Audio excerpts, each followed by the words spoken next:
Hello students, welcome to equilibrium science. आपण बघत होतो क्लास 10चा सायन्स आणि त्यामध्ये आपण स्टार्ट केलाय चॅप्टर ग्रॅव्हिटेशन. ग्रॅव्हिटेशन मध्ये मागच्या व्हिडिओमध्ये आपण बघितलं gravitational acceleration or acceleration due to gravity and value of g on the surface of earth. Surface of earth वर जी ची व्हॅल्यू सुद्धा आपण बघितली. स्मॉल जी काय असेल तर ऍक्सलरेशन ड्यू टू ग्रॅव्हिटी आणि कॅपिटल जी काय असेल तर ग्रॅव्हिटेशनल कॉन्स्टंट. हे तुम्हाला लक्षात ठेवावं लागेल. सो आजचा टॉपिक असणार आहे आपला variation in value of G. Means value of G G असेल ऍक्सलरेशन ड्यू टू ग्रॅव्हिटीची जी व्हॅल्यू असेल. बघा आता जी मीन्स काय असेल acceleration due to gravity. G काय असेल ऍक्सलरेशन ड्यू टू ग्रॅव्हिटी आणि जी च्या व्हॅल्यू मध्ये चेंजेस येत जाईल आणि ते चेंजेस आपल्याला बघायचे आहे. Variation means change. आता बघा फर्स्ट चेंज बघायचं आपल्याला, change along the surface of अर्थ. आता आपल्याला कळतं की अर्थ हे पूर्णपणे स्पेरिकल बॉडी नाही आहे. अर्थ जे असेल ते पूर्णपणे स्पेरिकल नाही आहे. तर अर्थ ऍट द इक्वेटर जर बघितलं आपण ऍट इक्वेटर बघू शकतो आपण. ऍट इक्वेटर जे अर्थ असेल ते असेल बल्ज. बघा ऍट इक्वेटर बल्ज झालेली असेल आणि फ्लॅटर असेल बघून घ्या आणि फ्लॅटर असेल ऑन द पोल्सवर असेल फ्लॅटर आणि बल्ज झालेली असेल ऍट द इक्वेटर. आणि यामुळे फ्लॅटर झाल्यामुळे आणि बल्ज झाल्यामुळे जी च्या व्हॅल्यू मध्ये मीन्स ऍक्सलरेशन ड्यू टू ग्रॅव्हिटीच्या व्हॅल्यू मध्ये काय चेंजेस येणार आहे हे आपल्याला बघायचं आहे. सुरुवातीला बघून घेऊ आपण जी ची व्हॅल्यू असेल 9.77. बघा 9.77 metre per second square. So बघू शकता तुम्ही जी ची व्हॅल्यू असेल 9.77 मीटर पर सेकंड स्क्वेअर. ही व्हॅल्यू सुद्धा आपण बघितलेली आहे मागच्या व्हिडिओमध्ये. त्यानंतर बघा जी चा जर फॉर्म्युला बघितला तर जी इक्वल टू असेल gm अपॉन आर स्क्वेअर. जी ची जे व्हॅल्यू असेल ती असेल 9.77 आणि जी चा फॉर्म्युला जर बघितला तर तो असेल gm अपॉन आर स्क्वेअर. आता आर काय असेल तर आर असेल सेंटर ऑफ अर्थ पासून. बघू शकता तुम्ही आर असेल सेंटर ऑफ अर्थ पासून तर आपला जो सरफेसवर ऑब्जेक्ट असेल तिथपर्यंतचा डिस्टन्स. मीन्स आर काय असेल तर सेंटर ऑफ अर्थ पासून. बघा सेंटर ऑफ अर्थ पासून तर ऑब्जेक्ट पर्यंतचा डिस्टन्स मीन्स असेल आर.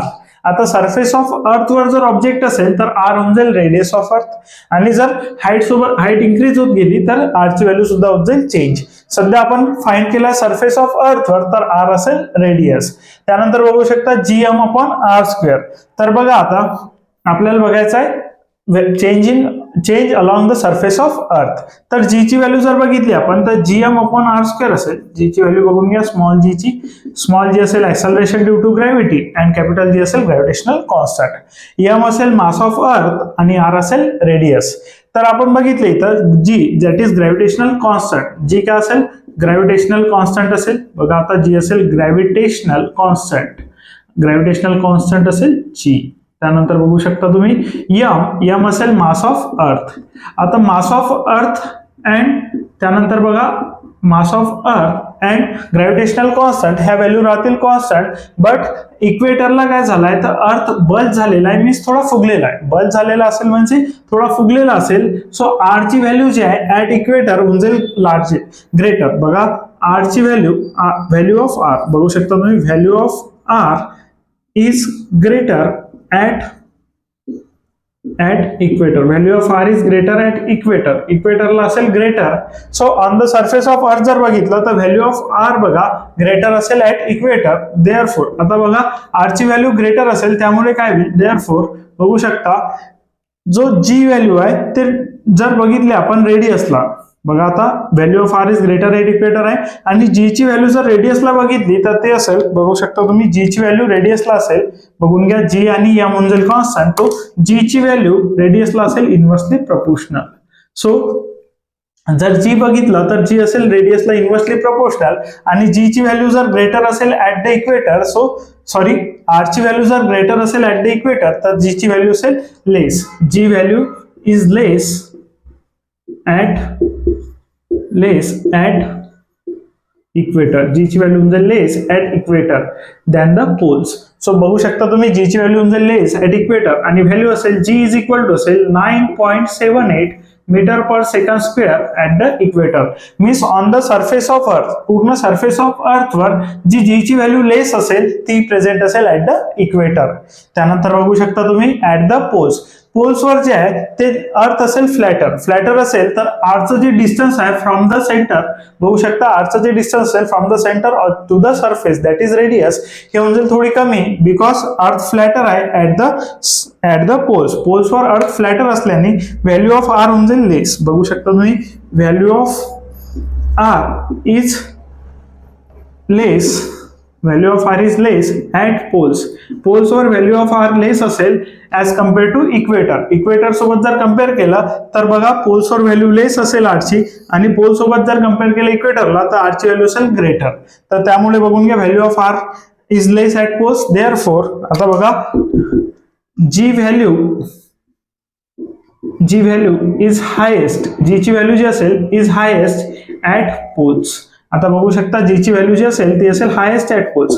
आता पुन्हा बघा जी असेल ती असेल inversely proportional to the radius, means रेडियसला इन्व्हर्सली प्रोपोर्शनल असल्यानं ही व्हॅल्यू जर लेस झाली तर जीची व्हॅल्यू होऊन जाईल हायेस्ट, मीन्स जीची व्हॅल्यू इन्क्रीज करेल ऍज आरची व्हॅल्यू लेस आहे. इन्व्हर्सली प्रोपोर्शनल असल्याने एक क्वांटिटी वाढत जाईल तर दुसरी लेस होत जाईल आणि दुसरी क्वांटिटी जर लेस होत गेली तर एक क्वांटिटी पुन्हा वाढत जाईल. तर बघू शकता आरची व्हॅल्यू ग्रेटर आहे at equator, Archi value greater असेल ऍट इक्वेटर तर जीची व्हॅल्यू लेस होऊन जाईल आणि जीची व्हॅल्यू बघा ऍट पोल्सला जीची व्हॅल्यू असेल हायेस्ट बिकॉज ऍट पोल्स आरची व्हॅल्यू आहे less, means inversely proportional, G inversely proportional to R square. जर आरची व्हॅल्यू लेस झाली तर जीची व्हॅल्यू वाढत जाईल आणि जर आरची व्हॅल्यू वाढली तर जीची व्हॅल्यू कमी होत जाईल. सो बघू शकता तुम्ही जीची व्हॅल्यू हायेस्ट असेल ऍट द पोल्स आणि जी इक्वल टू असेल 9.832 metre per second square at the poles. पोल्सवर हीच व्हॅल्यू असेल 9.832 आणि इक्वेटरवर हीच व्हॅल्यू असेल 9.78. It all depends on the value of R.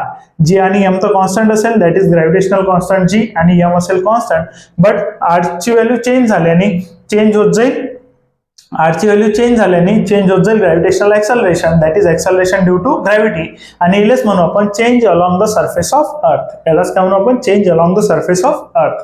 बघू शकता change along the surface of अर्थ बघितलं, यानंतर बघू आपण चेंज विथ हाईट आणि त्यानंतर बघू आपण चेंज विथ डेप्थ. सो आपण बघितलं change in value of g along the surface of earth, means value of g change होत जाईल along the surface of earth at equator आणि ऍट पोल्स बघितलं.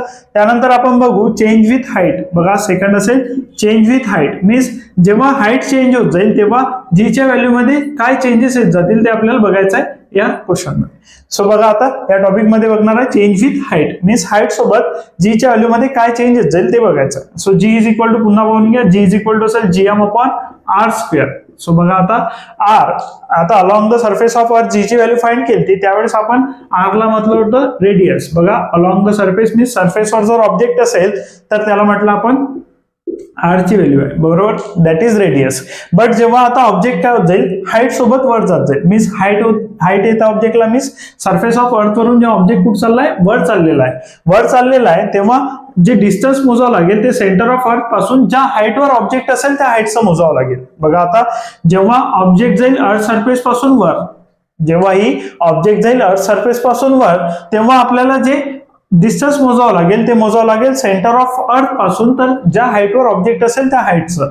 सो आपण आर मध्ये ऍड करू height, means जेव्हा आपण मेजर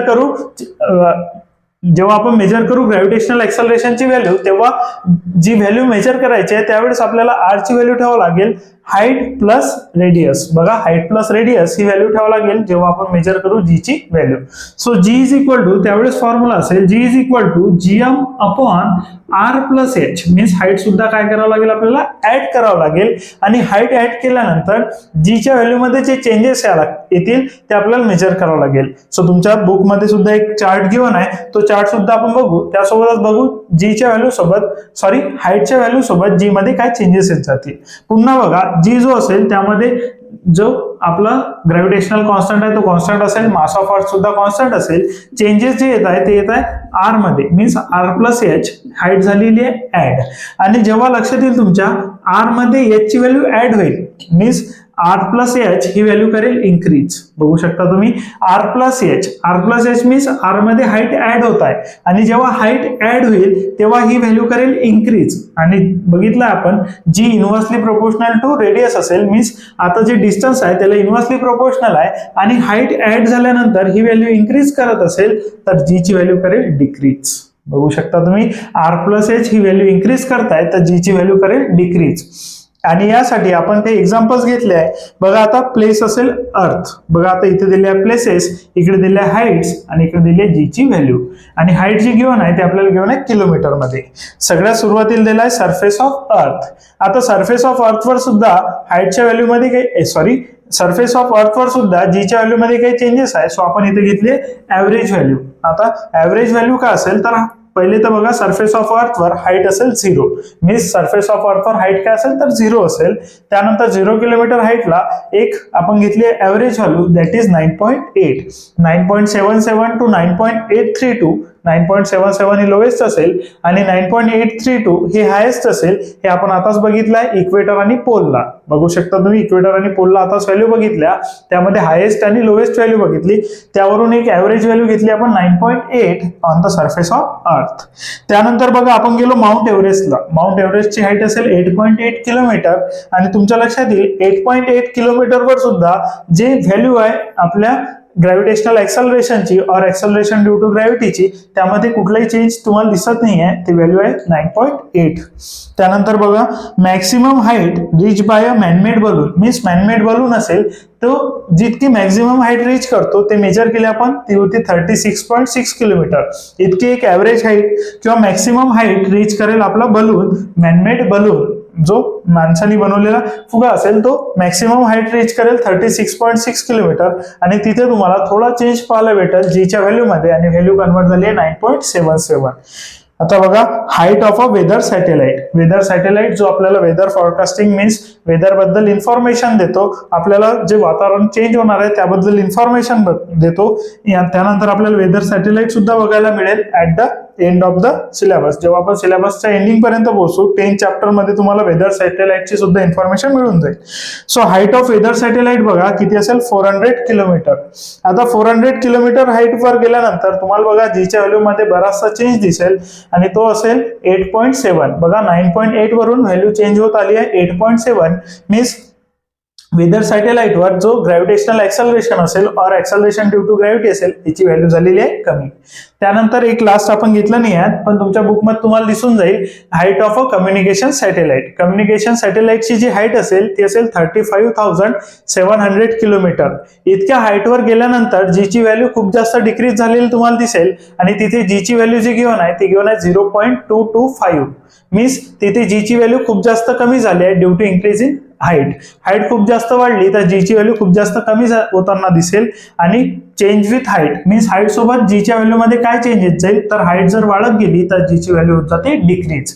हाच असेल चेंज विथ हाईट. त्यानंतर आपण बघू change with depth. Change along the surface of अर्थ अँड चेंज विथ हाईट हे कम्प्लीट केल्यानंतर आता नेक्स्ट बघणार आहे आपण चेंज विथ डेप्थ. थर्ड असेल आपला चेंज विथ डेप्थ.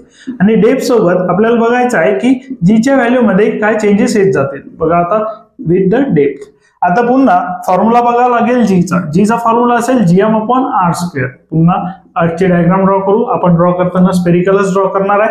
त्यानंतर तुमच्या लक्षात येईल change with depth. Depth means आपण जातोय आता अर्थ मध्ये. बघा आता जेव्हा आपण हाईट होती तेव्हा आपण वर गेलो, डेप्थ मध्ये मीन्स अर्थच्या आतमध्ये एंटर करू. आणि अर्थच्या आतमध्ये जेव्हा एंटर करू तुमच्या लक्षात येईल आता की आरची व्हॅल्यू करणार आहे डिक्रीज. बघा आता जेव्हा आपण डेप्थ मध्ये जाऊ, बघा आता आर इतकं डिस्टन्स असेल, समजून घ्या सेंटर ऑफ अर्थ पासून तर सरफेस पर्यंतचा डिस्टन्स घेतलं होतं आपण आर. आणि जेव्हा आपण डेप्थ मध्ये जाऊ तेव्हा लक्षात येईल तुमच्या की आरचे जे डिस्टन्स आहे ते कमी होत जाईल.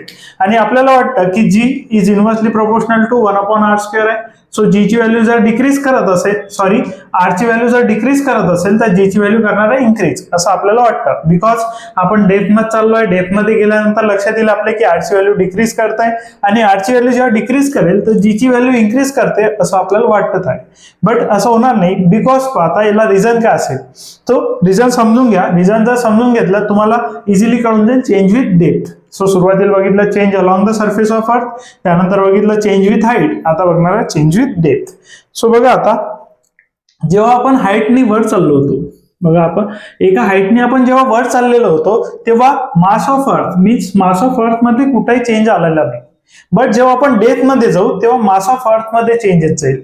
आता तो चेंज काय असेल तर बघा आपण डेप्थ मध्ये इतकं डिस्टन्स कव्हर केलं सपोज, बघा आता डेप्थ मध्ये जर आपण इतकं डिस्टन्स कव्हर केलं तर तुमच्या लक्षात येईल मास ऑफ अर्थ मीन्स अर्थचा जो हा वरचा पार्ट आहे आता हा एक्सेलरेशन ड्यू टू ग्रॅव्हिटी मध्ये पार्ट घेणार नाही. सो जितकं तुम्ही डेप्थ मध्ये जाल तितका पार्ट ऑफ अर्थ, समजा इतक्या डेप्थ मध्ये गेलो आपण, इतक्या डेप्थ मध्ये गेल्यानंतर अर्थचा जो वरचा पार्ट आहे हा एक्सेलरेशन ड्यू टू ग्रॅव्हिटी मध्ये आता पार्ट घेणार नाही. इतका मास ऑफ अर्थ झालेला असेल कमी in acceleration due to gravity. Acceleration due to ग्रॅव्हिटीच्या केसमध्ये जितकं तुम्ही डेप्थ मध्ये जाल तितका मास ऑफ अर्थ तुमच्या एक्सेलरेशन ड्यू टू ग्रॅव्हिटीवर पार्ट करणार नाही, मीन्स डिपेंड करणार नाही acceleration due to gravity on that part of the earth. अर्थच्या त्या पार्टवर acceleration due to gravity depend करणार नाही.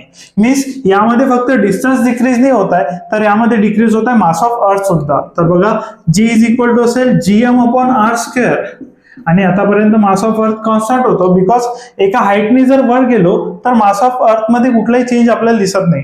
पण जेव्हा आपण डेप्थ मध्ये जाऊ, जेव्हा आपण खाली जाऊ, बघा पुन्हा बघा इथे एक्झाम्पल घेऊ, जेव्हा आपण डेप्थ मध्ये जाऊ, समजा इतक्या डेप्थ मध्ये आपण आलेलो आहे अर्थ पासून, तर इतका मास ऑफ अर्थ जो आहे वरचा जो पार्ट आहे तो अर्थच्या ग्रॅव्हिटेशनल एक्सेलरेशन मध्ये मीन्स ग्रॅव्हिटेशनल एक्सेलरेशन मध्ये कुठलाही पार्ट घेणार नाही.